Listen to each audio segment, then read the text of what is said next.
لنا وترحمنا لنكونن من الخاسرين. ربنا آتنا في الدنيا حسنة وفي الآخرة حسنة وقنا عذاب النار.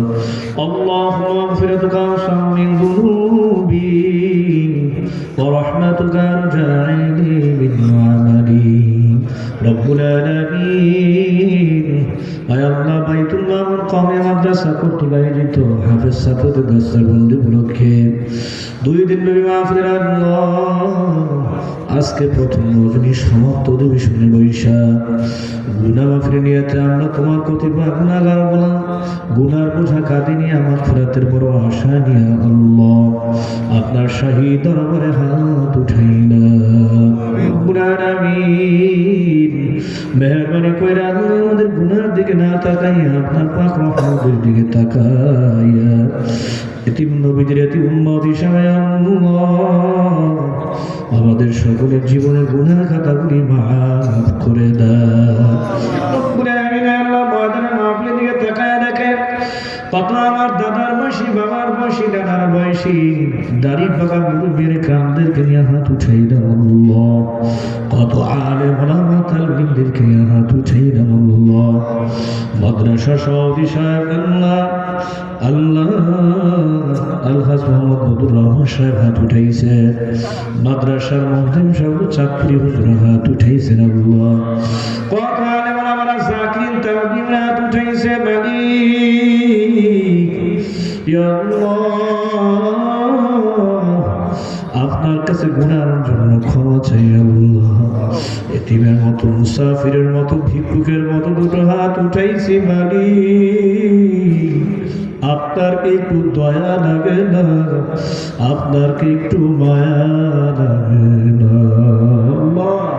আমরা ভুল করে ফেলাইছি, অন্যায় করে ফেলাইছি, কেউ বাবার জন্য করে ফেলাইছি, যাই না গুনাহ করছি না, যাই না গুনাহ করছি, কারণে করলাম বন্ধু মহলের উপরে গুনাহ করলাম।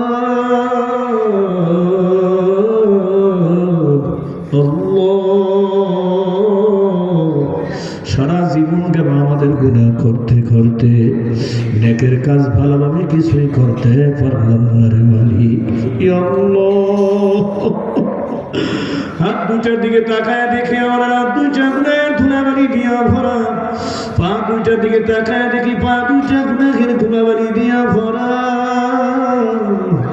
গুনাহের কারণে আমাদের জিহ্বা না পাক, চক্ষু না পাক, জবান না পাক, কান না পাক মালিক।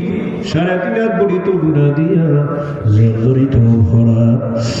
কিয়ামতের ময়দানে খোদার কাছে একটা গুনাহের জন্য যদি আমাদের ধৈর্য বসেন আল্লাহ, যদি জবাব দিতে না পারি, জাহান্নামের মালিক দ্বারা ফেরেশতারা এসে জাহান্নামের একটা বেরি শিকল হাতে পায়ের মধ্যে লাগায়া মালিক জাহান্নামের আগুনের ব্যাট দিয়ে উল্টামুখি করে পিটাইয়া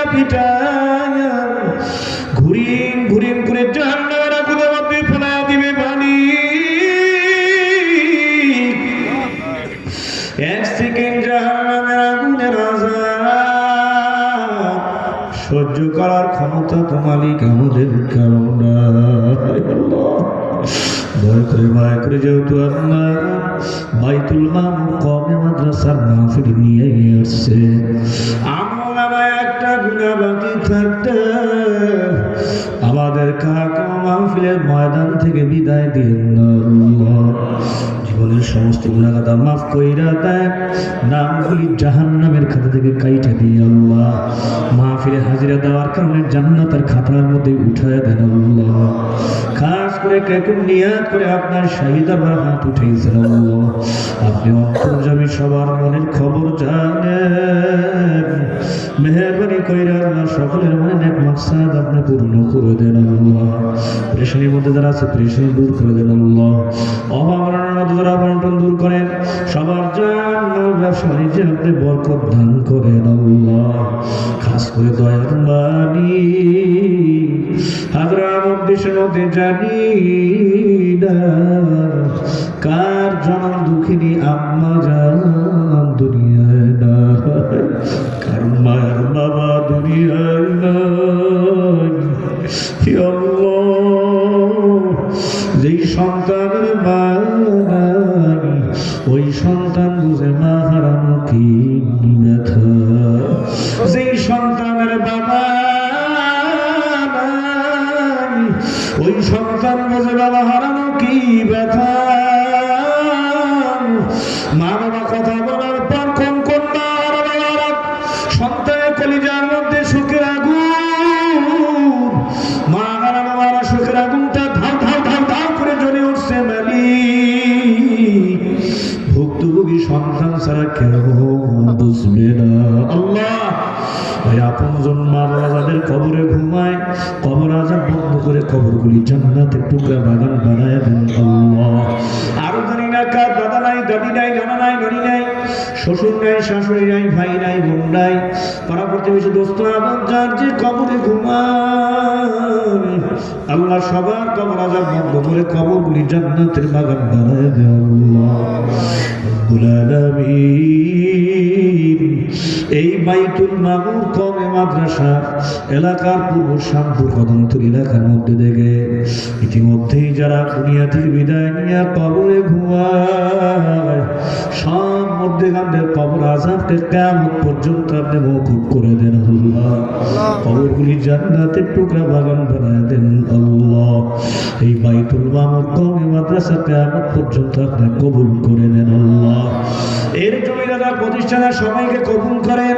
কমিটির দায়িত্বশীল সভাপতি, সেক্রেটারি, সদস্য, কেশিয়ার, এলাকাবাসী, উপদেষ্টা, কাছে দূরের যে যেখান থেকে খেদমত করে সবার খেদমত কবুল করেন আল্লাহ। কিয়ামতের ময়দানে মাদ্রাসা নাজাতের জরিয়া বানায় দিও মালিক। ইয়া আল্লাহ, ইয়া আল্লাহ, মাদ্রাসার যিনি মোহতারাম শাহ হুজুর, আমাদের বন্ধুবর সারা বাংলাদেশের শিকারী বক্তা বন্দিত হাফেজকারী মাওলানা মাকফুর রহমান শাহ হুজুরকে আল্লাহ ইজ্জত সম্মানের সাথে দীর্ঘদিন আর খেদমত করার তৌফিক দান করেন আল্লাহ। ইয়া আল্লাহ, ইখলাসের সাথে খেদমত করার তৌফিক দান করেন আল্লাহ। মাদ্রাসার আশায়ে কিরামদেরকে কবুল করে নেন। ইয়া আল্লাহ, তালাবা আযম তালিমদেরকে কবুল করে নেন। জিম্মাদার দায়িত্বশীল সবাইকে আপনি কবুল করে নেন আল্লাহ। এ মাদ্রাসার সভাপতি আলহাজ মোহাম্মদ ফজলুর রহমান সাহেবের জীবনের গুনাহ মাফ করে দেন। ইয়া আল্লাহ, তার হায়াতের মধ্যে বরকত দেন। তার আপনজন যারা কবরে সবাইকে মাফ করে কবর জান্নাতের বাগান বানায় দেন আল্লাহ। সেক্রেটারি সাহেব আলহাজ মোহাম্মদ ইমদাদুল হক সাহেবকে কবুল করেন, হায়াতের জিন্দেগি গুনাহ মাফ করে দাও। সুস্থতার সাথে আল্লাহ দ্বীনের খেদমত, মাদ্রাসার খেদমত করার তৌফিক দান করেন আল্লাহ। আমাদের আব্দুল গফফার ভাইকে কবুল করে না, ইখলাসের সাথে মাদ্রাসার খেদমত করার তৌফিক দাও। ওনার হাফিজ কোরআন সন্তান আল্লাহ আব্দুল্লাহ আনসারীকে কবুল করে দাও। বিশ্ববরণানন্দিত মুফাসসির হিসেবে কবুল করে না। ইয়া আল্লাহ, আন্তর্জাতিক হাফিজ কোরআন হিসেবে কবুল করে দাও আল্লাহ। প্রত্যেকটা মা বাবাকে এমন নেককার সন্তান, হাফিজ কোরআন সন্তান দান করে দাও। ভাতিজারা আমার শত শত হাফিজ আন্তর্জাতিক মানের হাফিজ গড়ার কারিগর, আদর্শ মানুষ গড়ার কারিগর সালমান আলী বিন বেলাল সাহেবের মাদ্রাসা মারকাজুল উলুম ইন্টারন্যাশনালকে কবুল করে নাও আল্লাহ। সারা বিশ্বব্যাপী সুনাম সুখ্যাতি ছড়ায় দেন আল্লাহ। এলাকার মা বোনদের হাতগুলি কবুল কইরা না, তাদের জীবনের গুনাহ মাফ করে দাও আল্লাহ। ইয়া আল্লাহ, পর্দায় থেকে বাকি জিন্দেগি তোমার গোলামি করার তৌফিক দিয়ে দাও আল্লাহ। সবাই পড়েন রব্বির হামহুমা কামা রব্বায়ানি সগীরা, রব্বির হামহুমা কামা রব্বায়ানি সগীরা। আল্লাহ, যাদের আব্বা আম্মা বেঁচে আছেন নেখায়াত দান। আমার আব্বার কবরকে জান্নাতের টুকরা বাগান বানায় দেন আল্লাহ। আমার আব্বার কবরকে জান্নাতের বাগান বানায় দেন আল্লাহ। আমার মা অসুস্থ, মাকে নেখায়াত দারাজ করেন আল্লাহ। মাদ্রাসা মসজিদের স্থায়ী জায়গার ফয়সালা, মসজিদ মাদ্রাসার স্থায়ী জায়গার ফয়সালা বন্ধের ব্যবস্থা করে দেন আল্লাহ। সবাই সব শেষে আমার দয়ার মালিক আল্লাহরে ডাক দিয়া বলেন আল্লাহ। এ মুসাফির নবী এই ডাকটা কিন্তু জীবনের শেষ ডাক হইতে পারে। জবান চিরতরে একদিন বন্ধ হবে, আর খুলতে পারবেন না। একটু শেষবারের মতো কান্না মাখা কণ্ঠে আমার মালিক আমার আল্লাহরে জোরে ডাক দিয়া বলেন আল্লাহ। আরো জোরে ডাক দিয়া বলেন আল্লাহ। ও দয়ার মালিক, জানি না আমাদের কার কখন মৌতের ডাক আইসা এলাকার মহল্লার জামে মসজিদের চার পা দিয়ে কার কখন বাড়ির দরজা হাজির হয় জানি না। কাকে কখন শেষ বিদায় গোসল দিয়া কাপড়ের কাপড়টা পরাইয়া চার তাকবীর সাথে জানাজা দিয়া কবরের শেষ বিদায় না হয় ধইরা জানি না। ও দয়ার মালিক, ওই কঠিন মুহূর্ত দিনটা আসার আগে আমলনামায় একটা গুনাহ বাকি থাকতে আমাদের কাকে কবরের বাসিন্দা বানাইবেন না। سبحان ربك رب العزة عما يصفون وسلام على المرسلين والحمد لله رب العالمين.